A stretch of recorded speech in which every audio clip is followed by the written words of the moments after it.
ప్రభుని ఆరాధించుకోవడము. దేవుని వాక్యంలో నుండి ఒక వాక్య భాగం చదువుకుంటాము. దేవుని పరిశుద్ధ గ్రంథముల నుండి ప్రభుని ఆరాధించిన కొరకై కీర్తన 71వ కీర్తన 71 అందరం కలిసి 14వ వచనాన్ని చదువుకుంటాం. 71వ కీర్తన 71 14వ వచనము అందరం కలిసి చదువుకుంటాం. చదవండి. 71వ కీర్తన 14వ వచనం. నేను ఎల్లప్పుడూ నిరీక్షింతును, నేను మరి ఎక్కువగా నిన్ను కీర్తింతును. భక్తులంటాడు, నేను ఎల్లప్పుడూ నిరీక్షణతో ఉంటాను. అంత మాత్రమే కాదు, నిరీక్షణతో ఉండి మరి ఎక్కువగా నిన్ను స్తుతిస్తాను. ఈరోజు మనము ఎక్కువగా అనేటువంటి మాటని ధ్యానం చేయబోతున్నాము. ఆరాధన అలవాటు మనల్లో కూడా. కానీ భక్తుడు దేవుని ఎక్కువగా కీర్తిస్తూ ఉన్నాడు. అంటే మనం దేవుని ఎక్కువగా ఎక్కువ చేయాలి, గొప్ప చేయాలి, కొనియాడాలి, కీర్తించాలి. కారణము దేవుడు మన జీవితాలు ఏం జరిగించాడు, ఆయన చేసిన కార్యాలు ఏంటి అని ఆలోచించినప్పుడు దేవుని యొక్క వాక్యములో నుంచి ఈ ఉదయ కాలం ఒక 5 ప్రాముఖ్యమైన సంగతులు మనం ధ్యానం చేస్తాం. దేవుని ఎక్కువగా భక్తుడు కీర్తించడానికి కారణాలు, దేవుడు ఎక్కువగా మన జీవితాలు చేసిన కార్యాలు ఏంటో ఒక 5 సంగతులు ఈ ఆరాధన వరకే మనం చూద్దాం. ప్రార్థన. పరలోకమందున మా తండ్రి, పరిశుద్ధ దేవ, మీ స్తోత్రాలు. మీ ద్వారా పాటల ద్వారా మీ నామం కనపరుచుకున్నందుకు వందనాలు.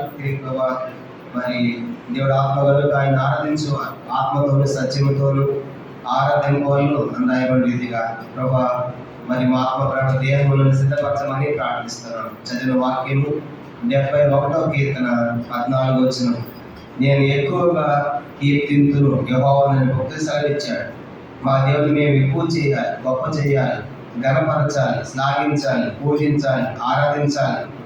అలా యెహోవాను ఎక్కువగా కీర్తించడానికి ఆ దేవుడు మా జీవితాల్లో ఏం జరిగించాడని సంగతి మేము చూడబోతుండగా నేను చేసే అద్భుత ఆశ్చర్యకాలను తలపోసుకుని నిన్ను ఎక్కువగా కీర్తించినట్లు మీరే సహాయపడుతున్నామని వచ్చేవారు మీ స్తోత్రానికి రావాల్సిన ప్రజలు వారి మధ్యలో ఎవరికి ఏర్పాటు ఉన్నారు నడిపించి మైపోతామని యేసు ప్రభువారి పరిశుద్ధమైన నామములో ప్రార్థించి స్తుతించి అతగనముగా వేడుకొనుచున్నాము తండ్రి. ఆమేన్. మనం చదువుకున్న వాక్య భాగము 71వ కీర్తన 14వ వచనం ఇలా రాయబడింది. భక్తుడు, నేను ఎల్లప్పుడూ కూడా నిరీక్షణతో నేను జీవిస్తాను, నేను మరి ఎక్కువగా దేవుడిని కీర్తిస్తాను అన్నాడు.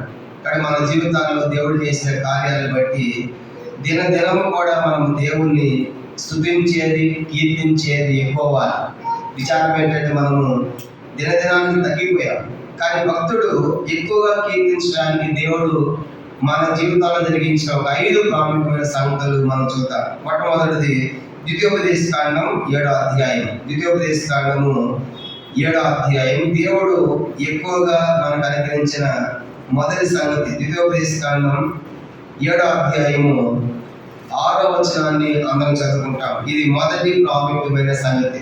ద్వితీయోపదేశకాండం 7వ అధ్యాయము 6వ వచనము అందరం కలిసి చదవండి. నీవు నీ దేవుడని యెహోవాకు ప్రతిష్ఠిత జనము, నీ దేవుడని యెహోవా భూమి మీద ఉన్న సమస్త జనముల కంటే నిన్ను ఎక్కువగా ఎంచి నిన్ను తనకు స్వకీయ జనముగా ఏర్పరచుకొనెను. ఇశ్రాయేలు ప్రజలతో చదివించే మాట ఏంటంటే, భూమి మీద ఉన్నటువంటి సమస్త జనముల కంటే ఎక్కువగా ఎంచి, కాబట్టి అందరికంటే నీవు ఎక్కువ అని దేవుడు ఇశ్రాయేలు జాతిని కోరుకున్నాడు. అందరికంటే అక్కడ రాయబడిన మాట, భూమి మీద సమస్త జనముల కంటే నేను ఎక్కువగా ఎంచి అనే మాట మనం చూస్తాం. భూమి మీద ఎన్నో జనాంగాలు ఉన్నాయి. అయితే దేవుడు ఇశ్రాయేలు ప్రజలనే, ఇశ్రాయేలు జాతినే కోరుకున్నట్టుగా మనం చూస్తాం. వాళ్ళు ఐగుప్తు నుంచి బయలుదేరి వచ్చిన తర్వాత సినాయి పర్వతం దగ్గరికి వస్తారు. అక్కడికి వచ్చిన తర్వాత దేవుడు సినాయి పర్వతం దగ్గర వాళ్ళని దత్తత తీసుకుంటాడు, అంటే కుమారులుగా వాళ్ళు స్వీకరిస్తాడు. చూడండి, నిర్గమాకాండం 19వ అధ్యాయం ఏమంటున్నాడు వాడు ప్రభువు వారి గురించి. నిర్గమాకాండం 19వ అధ్యాయంలో ఈ సినాయి పర్వతం దగ్గర వాళ్ళు ప్రతిష్ఠిత జనముగా చేసుకుని మీరు నాకు స్వకీయ సంపత్తిగా ఉంటారు. నిర్గమాకాండం 19వ అధ్యాయం మనం గమనించండి. 5-6 వచనాలు. నిర్గమాకాండము 19వ అధ్యాయము 5-6 వచనాలు. కాగా మీరు నా మాట శ్రద్ధగా విని నా నిబంధనలు అనుసరించి నడిచినట్లా మీరు సమస్త దేశ జనులు నాకు స్వకీయ సంపాద్యమవుదురు. సమస్త భూమి నాదే కదా. మీరు నాకు యాజపూర్వకమైన రాజ్యముగాను పరిశుద్ధమైన జనముగాను ఉందరని చెప్పుము. ఇశ్రాయేలుతో పలకవలసిన మాటలు ఇవే అని చెప్పగా ఇక్కడ మోషేకు సెలవు ఇచ్చాడు. ఇశ్రాయేలులారా, దేవుడు మీరు కనుక నా మాట శ్రద్ధగా విని కనుక నా ఆజ్ఞలను పాటిస్తే సమస్త జనంలో మీరు నాకు స్వకీయ సంపాద్యం అవుతారు, నాకు రాజ్యం పరిశుద్ధ జనముగా ఉంటారని దేవుడు ఇశ్రాయేలు జాతిని భూమి మీద ఉన్న సమస్త జనముల కంటే ఎక్కువగా ఇచ్చాడు. అది ఈరోజు కూడా చూడండి, ఇశ్రాయేలు ప్రజలు గొప్పవారి కనుక వాళ్ళ గురించి మనం ఆలోచించినప్పుడు ప్రపంచం అంతా కూడా వాగ్దానం నడుస్తుంది. ఒక విధంగా చెప్పాలంటే వాళ్ళకి అందించిన టెక్నాలజీ, జ్ఞానము, దేవుడు ఇచ్చిన వాగ్దానాలు ఎన్నో ఉన్నాయి. కనుక భూమి మీద నువ్వు తలగా ఉంటావు కానీ తోకగా ఉండవు. ఇవన్నీ వాళ్ళకి సంబంధించిన వాగ్దానాలు. నేను ఇశ్రాయేలు ఇచ్చిన ధర్మశాస్త్రం ఇచ్చాడు. కానీ పైవాడు ఉంటావు, కింది వాడుగా ఉండవని సెలవు ఇచ్చాడు. కారణం ఏంటంటే సమస్త జనముల కంటే దేవుడు వారిని ఎక్కువగా ఇచ్చాడు. అందుకే అన్నాడు కదా, ఓ ఇశ్రాయేలు నీ భాగ్యము ఎంత గొప్పది, యెహోవా రక్షించిన నిన్ను పోలిన వాడు ఎవడు. ద్వితీయోపదేశకాండం కావాలి చదువుదాం. ద్వితీయోపదేశకాండం 33వ అధ్యాయం. ద్వితీయోపదేశకాండం 33వ అధ్యాయము 29వ వచనం. ద్వితీయోపదేశకాండం 33వ అధ్యాయము 29వ వచనం చదువుకుంటాం. ద్వితీయోపదేశకాండం 33:29. ఇశ్రాయేలు నీ భాగ్యం ఎంత గొప్పది, యెహోవా రక్షించిన నిన్ను పోలిన వాడు ఎవడు. ఆయన సహాయకరమైన కేడము, నీకు ఔన్నత్యమును కలిగించే ఖడ్గము. నీ శత్రువు నీకు లోబడి వారు వేషం వేయుదురు, నీ వారి ఉన్నత స్థానం దొరుకుదు. కాబట్టి ఇశ్రాయేలు నీ భాగ్యం ఎంత గొప్పది. కాబట్టి మొదటి సంగతి ఆలోచించినప్పుడు ఇశ్రాయేలు ప్రజలను దేవుడు సమస్త జనముల కంటే ఎక్కువగా ఎంచాడు. కనుక మీరు నాకు ఎక్కువ అన్నాడు. వాస్తవానికి ఇశ్రాయేలు ప్రజలు సమస్త జనుల్లో చాలా తక్కువ, అంటే లెక్క చూడడానికి ద్వితీయోపదేశకాండం 7వ అధ్యాయము, ద్వితీయోపదేశకాండం 7వ అధ్యాయం. వాస్తవానికి వాళ్ళు చాలా తక్కువ జనం, స్వల్ప జనం. ద్వితీయోపదేశకాండం 7వ అధ్యాయము 7వ వచనం. ద్వితీయోపదేశకాండం 7వ అధ్యాయం 7వ వచనం. మీరు సర్వ జనముల కంటే విస్తార జనముని యెహోవా మిమ్మల్ని ప్రేమించి ఏర్పరచుకోలేదు. సమస్త జనముల కంటే మీరు లెక్కకు తక్కువే కదా. కానీ ప్రపంచంలో ఉన్న తక్కువ జాతి ఎవరంటే ఇశ్రాయేలు ప్రజలు. చాలా స్వల్పం. ఇశ్రాయేలు జనాభా చూసామంటే ఈరోజు 1 కోటి మంది మాత్రమే. అంటే మన హైదరాబాద్లో ఒక మూల కూడా సరిపోతాయి దేశం. అంత చిన్న దేశము, తర్వాత లెక్క కూడా తక్కువే. అట్లాంటి వారిని దేవుడు సమస్త జనములుగా నటించినట్టు ఆయన ఎక్కువగా ఇచ్చాడు. అంత లెక్క తక్కువే కానీ దేవుడు వారిని ఎక్కువగా ఇచ్చాడు. అంటే అంత జ్ఞానం ఇచ్చాడు, అంత గొప్పగా చేశాడు. నిజంగా ఎంత గొప్ప ఆశీర్వాదాలు పొందారు. అందుకే ఎక్కడంటే ఇది సినాయి పర్వతం దగ్గర దేవుడు వాళ్ళకి ధర్మశాస్త్రం ఇచ్చి దత్తత తీసుకుని మీరు నాకు ప్రజలుగా ఉంటారు, నేను మీకు తండ్రిగా ఉంటానని ఒక జాతిని కోరుకున్నాడు. ఎందుకంటే ఆ జాతి నుంచి రక్షకుడైన యేసు ప్రభువు రావాలి. కనుక ఆదికాండం 3:15 ప్రకారం అక్కడ సెలవిచ్చిన మరి వాగ్దానం నెరవేర్చు కొరకై దేవుడు ఒక జాతిని, ఒక జనాంగాన్ని కోరుకున్నాడు. వారి ఇశ్రాయేలు ప్రజలు, వారు సమస్త దేశ జనులు చాలా తక్కువ లెక్కకి. అట్లాంటిది దేవుడు వారిని ఎక్కువగా ఇచ్చాడు. కాబట్టి ఉదయకాలం మరి వాళ్ళ కొరకు మనం ఎందుకు ఆరాధించాలి అని మనకు ప్రశ్న రావచ్చు. అయితే దేవుడు అట్లాంటి వారిని ఎన్నుకొని ఎక్కువగా ఎంచి గొప్ప చేశాడు. అయితే కొత్త నిబంధనలు చూసినప్పుడు ఆ ఇశ్రాయేలు ప్రజలు ఎవరో కాదు, యేసు ప్రభువును నమ్మిన మనమే ఆ ఇశ్రాయేలు. గలతీ పత్రిక చూడండి, కొత్త నిబంధన ప్రకారము యేసు ప్రభువును నమ్మిన వారంతా ఇశ్రాయేలు. గలతీ పత్రిక 6వ అధ్యాయం 16వ వచనం. గలతీయులకు రాసిన పత్రిక 6వ అధ్యాయము 16వ వచనం. గలతీ 6:14. గలతీ 6:16, క్షమించండి, 6:16. ఈ పద్ధతి చొప్పున నడుచుకున్న వారందరికీ అనగా దేవుని ఇశ్రాయేలుకు సమాధానమును కృపయు కలుగునుగా. దేవుని ఇశ్రాయేల్, ఈరోజు మనం ఏమంటే దేవుని ఇశ్రాయేలుగా చేశాడు. ఎంత గొప్ప ఆశీర్వాదం. అయితే ఎట్లాంటి మనల్ని ఆయన కోరుకున్నాడు? మొదటి కొరింథీ పత్రిక 1వ అధ్యాయం చూడండి. సమస్త జనముల కంటే మనం ఎక్కువగా ఎంచుకుని దేవుని ఇశ్రాయేలుగా చేశాడు. ఎట్లాంటి వారిని ఏర్పరచుకున్నాడంటే, వాళ్ళేమో భౌతికమైన జ్ఞానవంతులే కానీ భూమి మీద పాత నిబంధనలో ఇశ్రాయేలు ప్రజలు, కొత్త నిబంధనలో ఎట్లాంటి మనల్ని కోరుకున్నాడు ఆయన? మొదటి కొరింథీ పత్రిక 1వ అధ్యాయం 26 నుంచి నేను చదువుతున్నాను. మొదటి కొరింథీ పత్రిక 1వ అధ్యాయం 26. సహోదరులారా, మిమ్మల్ని పిలిచిన పిలుపును చూడండి. మీలో లోకారీతిని జ్ఞానులైనను పనులైనను గొప్ప వంశపాలైనను అనేకులు పిలవడలేదు కానీ ఏ శరీరయు దేవుని ఎదుట అతిశయపడినట్లు జ్ఞానులను సిగ్గుపరచకు లోకంలో ఉండి వేరే వారిని ఏర్పరచుకుని ఉన్నాడు. బలవంతులైన వారిని సిగ్గుపరచకు లోకంలో బలహీనైన వారిని దేవుడు ఏర్పరచుకుని ఉన్నాడు. ఎన్నికైన వారిని అర్థం చేయటకు లోకంలో నీచులైన వారిని, తృణీకరింపబడిన వారిని, ఎన్నిక లేని వారిని దేవుడు ఏర్పరచుకొని ఉన్నాడు. కాబట్టి ఆయన ఏర్పరచుకున్న జాబితా మనం చూసామంటే బలహీనులైన వారు, ఎన్నిక లేని వారు, నీచులైన వారు, తృణీకరించబడిన వారు అని ఇవన్నీ చూసినప్పుడు ఇట్లాంటి మనలను ఆయన కోరుకున్నాడు. కానీ ఉదయకాల ప్రభా, నేను సమస్త జనముల కంటే లెక్కలు తక్కువే, అట్లాంటి నన్ను ఎక్కువగా ఇచ్చావు. లోకంలో ఎంతో మందికి లేని గొప్ప రక్షణ అనుగ్రహించావు. కాబట్టి నన్ను దేవుని ఇశ్రాయేలుగా చేసినందుకు ఆయన స్తోత్రం అని ఉదయకాలం మన దేవుని ఎలుగెత్తి ఆరాధించడంలో మొదటి కారణం ఏంటంటే ఎక్కువగా ఎంచి ఏర్పరచుకున్నాడు. కానీ ఈరోజు మనం ఎవరమంటే ఏర్పరచబడిన ప్రజలం.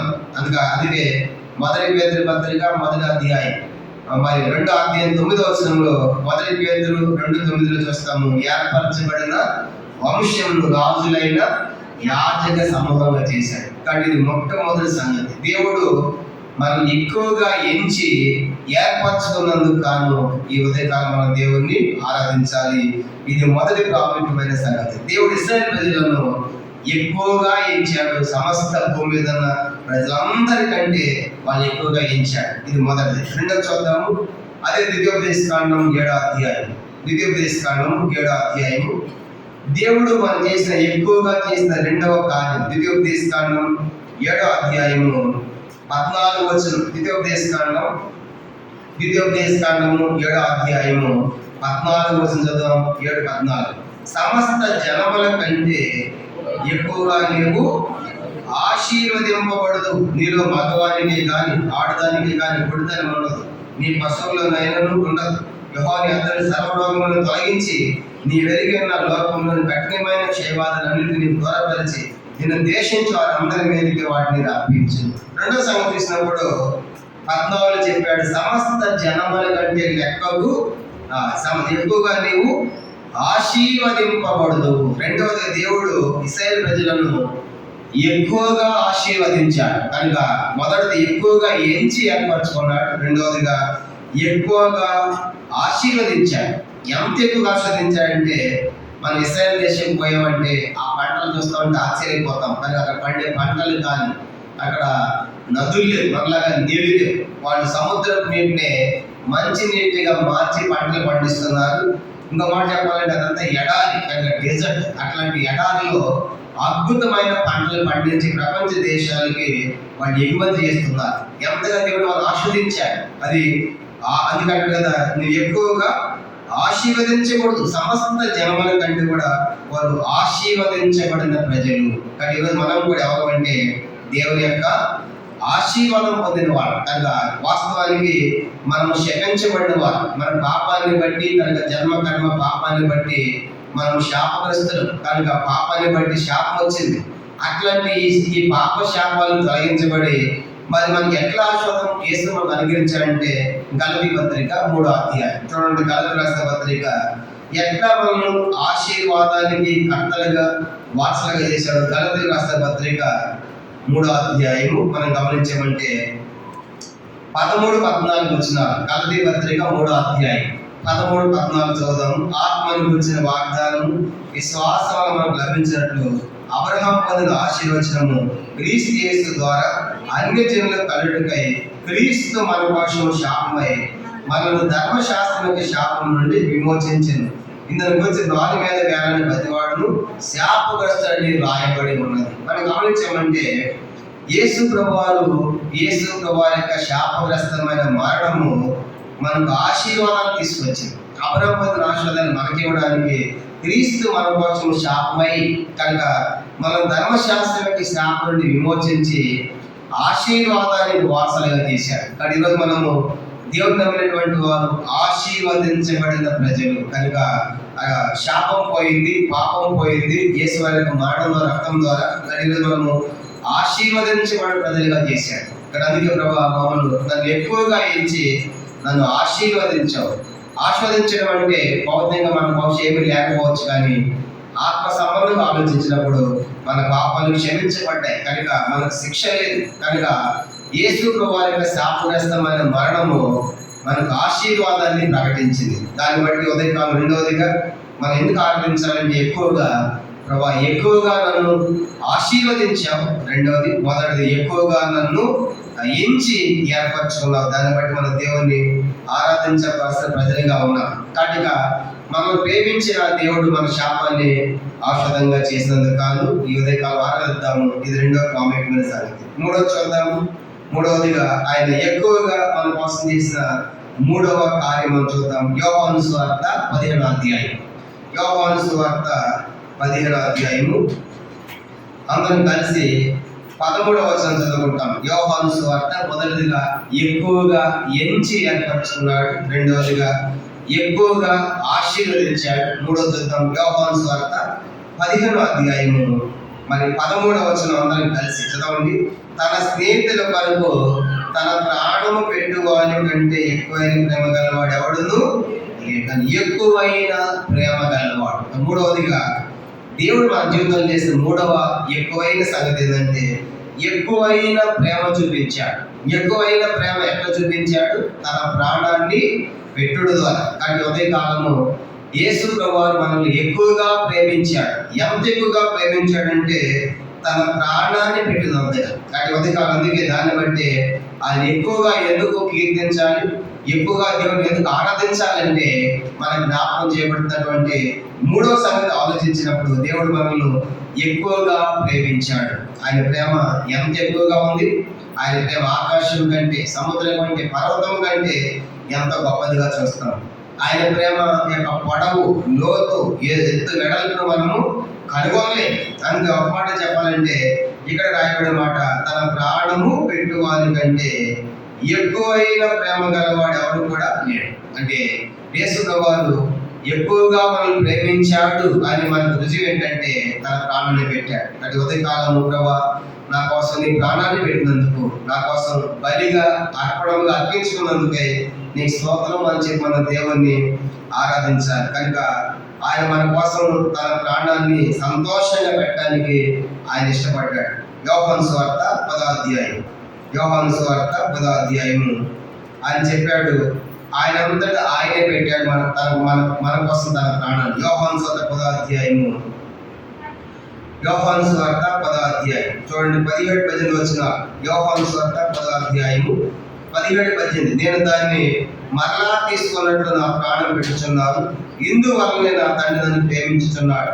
ఎవడో నా ప్రాణం తీసుకున్నాడు, నా అంతటా నేనే దాన్ని పెట్టుచున్నాను. దాన్ని పెట్టకు నాకు అధికారం కలదు, దాన్ని తిరిగి తీసుకుంటకు నాకు అధికారం కలదు. నా తండ్రి వల్ల ఆజ్ఞ పొంది తిన్నాను నేను. మనం గమనించామంటే ఎందుకు మనం దేవుణ్ణి ఎక్కువగా కీర్తించి ఆరాధించాలంటే ఆలోచించినప్పుడు మూడవదిగా ఎక్కువైన ప్రేమ మన ఎడల చూపించాడు. అందుకే తన స్వచ్ఛందంగా తనంతా తానుగా మన కోసం ఆయన ప్రాణం పెట్టడానికి వచ్చాడు. అందుకే ఆయన అన్న మాట ఏంటంటే, నేను పరిచారం చేయించుకొని రాలేదు, కానీ అనేకులకు విమోచన ప్రయత్నముగా తన ప్రాణం ఇచ్చుటకు ఆయన వచ్చినని మనం చూస్తాం. కాబట్టి యేసు ప్రభువారు మన కోసం ఆయన విమోచన ప్రయత్నంగా తన ప్రాణాన్ని పెట్టాడు. తిమోతి పత్రిక చూడండి, అపోస్తలుడైన పౌలు తిమోతికి రాసిన మొదటి తిమోతి పత్రిక రెండో అధ్యాయము చూడండి 5వ వచనాలు. మొదటి తిమోతి పత్రిక 2వ అధ్యాయం 5వ వచనాలు. దేవుడు ఒక్కడే, దేవునికి నరులకు మధ్యవర్తి ఒక్కడే, ఆయన క్రీస్తు యేసున్నాడు.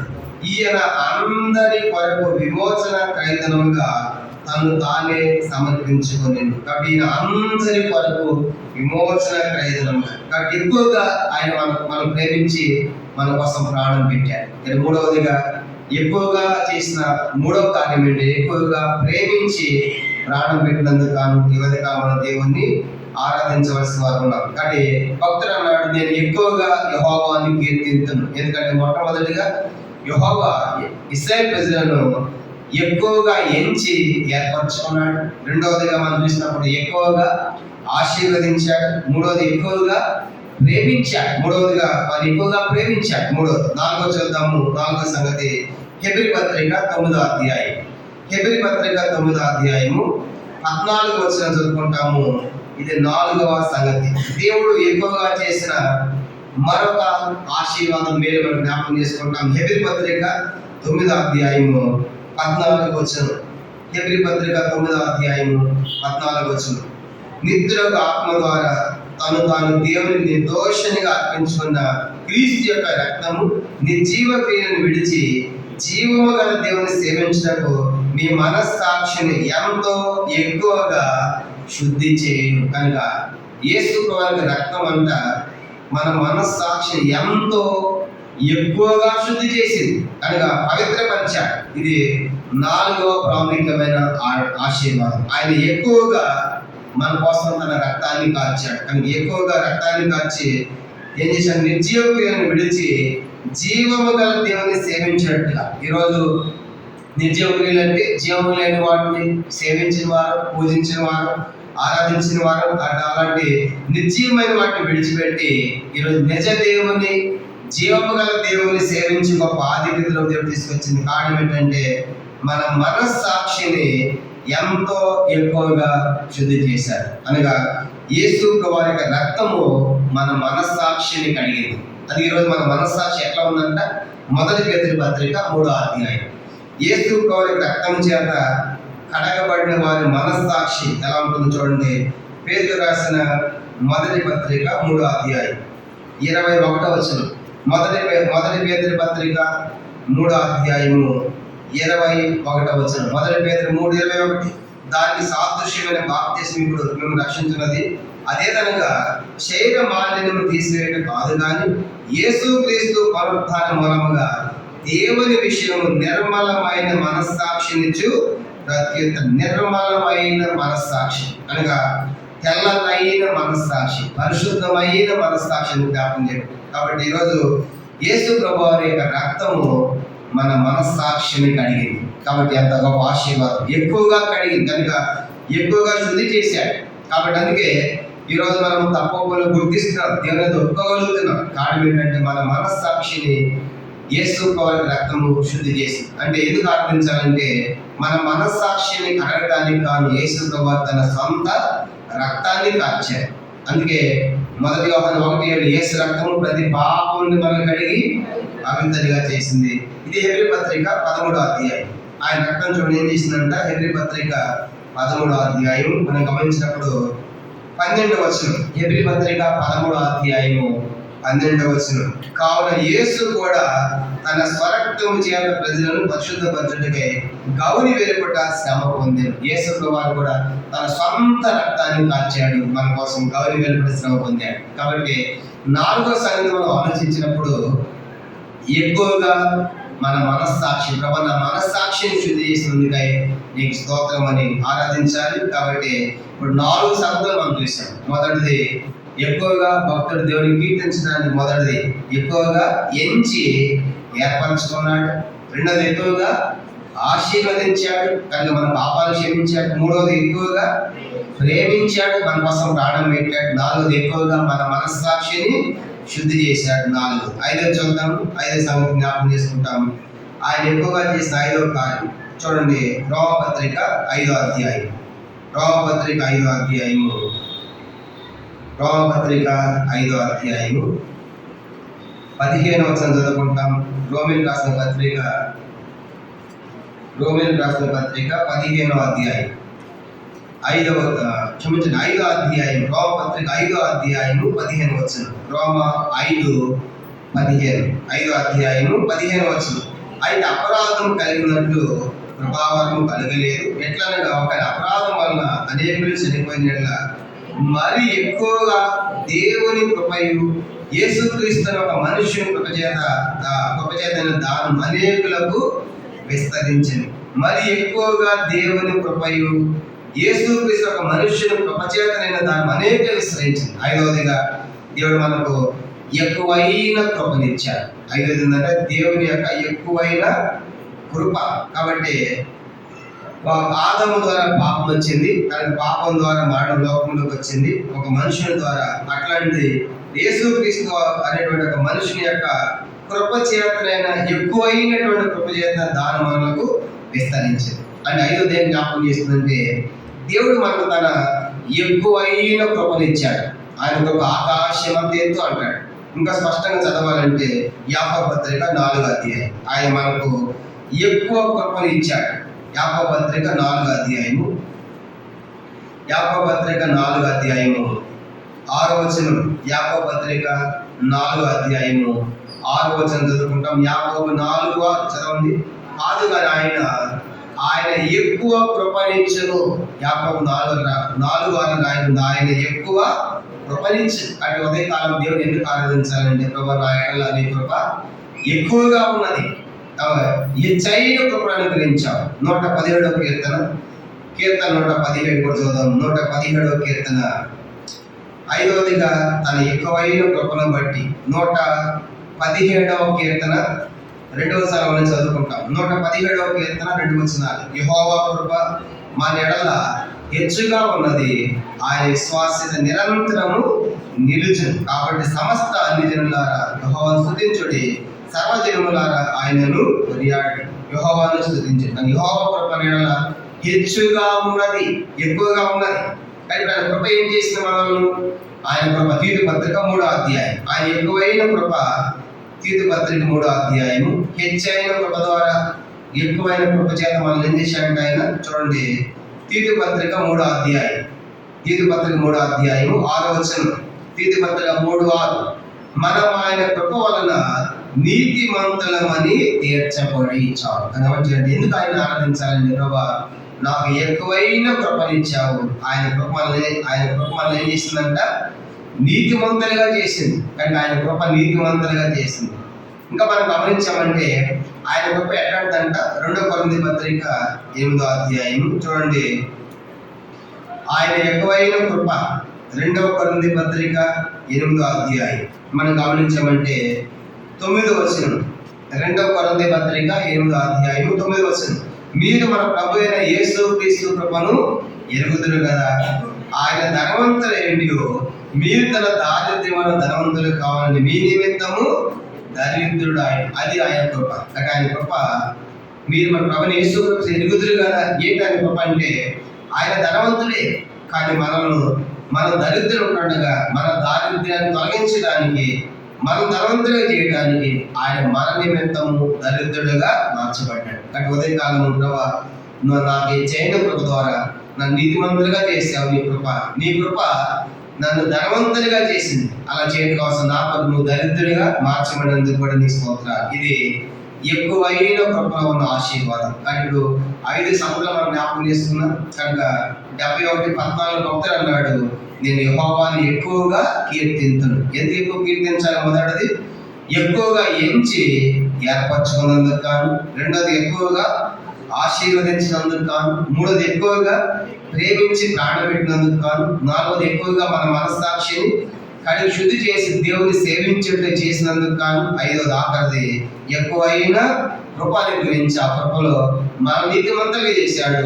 ఆ కృప ఆయన దరిద్రునిగా చేసింది, మనం ధనవంతులుగా చేసింది. అందుకే ఈయన ఎక్కువ మహిమకు అర్హుడు. హెబ్రీ పత్రిక చివరిగా మాట్లాడి ముగిద్దాం. హెబ్రీ పత్రిక 3వ అధ్యాయం. అందుకే ఆయన ఎక్కువగా మహిమపరచాలి. హెబ్రీ పత్రిక 3వ అధ్యాయము 3-4 సార్లు కలిసి ఉన్నాయి, చదువుకుంటాం. హెబ్రీ పత్రిక 3వ అధ్యాయము 3-4 వచనాలు కలిసి ఉన్నాయి, చదువుకుంటాం. 3-4. ప్రతి ఇల్లు ఎవడైనా ఒకరి చేత కట్టబడును, సమస్తమును కట్టినవాడు దేవుడే. ఇంతటి కంటే దాన్ని కట్టినవాడు ఎక్కువ ఘనతను పొందినట్లు ఈయన మోషే కంటే ఎక్కువ మహిమ అర్హుడుగా ఎంచబడింది. వాళ్ళు మోషే గొప్పవారనుకుంటున్నారు, ఈయన మోషే కంటే గొప్పవాడు, కానీ మోషే కంటే ఎక్కువ మహిమ కలిగినటువంటి వాడు. కాబట్టి ఈయన మోషే కంటే ఎక్కువ మహిమకు అర్హుడు. కాబట్టి ఈ ఉదయకాలం ఆ దేవుని మనం వెలుగెత్తి ఆరాధించాలి. ప్రభు మోషే కంటే ఎక్కువ మహిమ కలిగినటువంటి వాడు. కాబట్టి నిజంగా అందుకే భక్తుల్లాగా మనం కూడా ప్రభు నేను కూడా ఎక్కువగా నేను కీర్తిస్తాను అని మన దేవుణ్ణి అలా గొప్ప చేయడానికి, మనల్ని ఎక్కువ చేయడానికి ప్రభు తన కృప మనకు దయచేయను కాక. ప్రభు యొక్క వాక్యాన్ని దీవించును కాక. ఆమె మన లేచిలబడి ఒక పాట మనం పాడుకుంటాము. ఆ సమయంలో సండే స్కూల్ పిల్లలు